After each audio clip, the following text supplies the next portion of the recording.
First, take off the back former. Open the clutch of back pulling wheel. Take out the back former. Turn off the air supply switch at the back of the machine.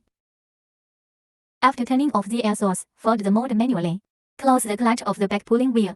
Observe whether the mold is in the same line with the back pulling wheel after closing.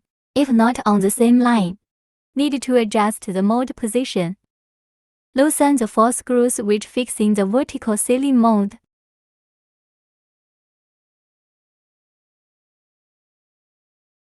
Move the mold to the same line as the intersection point of the back pulling wheel.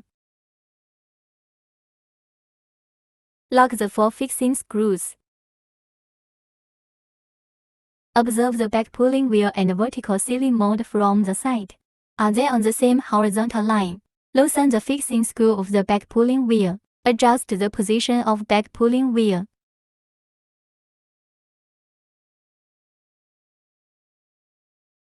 Make the back pulling wheel and the vertical sealing mold on the same horizontal line. Then, put the back maker back onto the machine and fix it.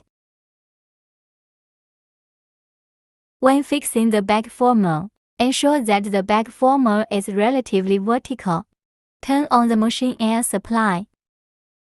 Put the packaging film into the back former according to the regulations. Turn off the filling switch, start the machine and run several empty bags.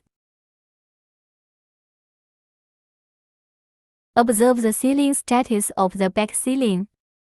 If the back sealing is more on the left than on the right, then move the back former to the left horizontally. Loosen the fixing screw.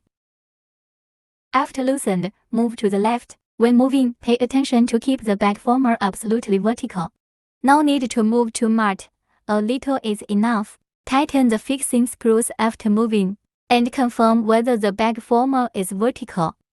Start again. Make some empty bags. Observe whether there is any change of the sealing edge. After confirmation of alignation, debugging is completed.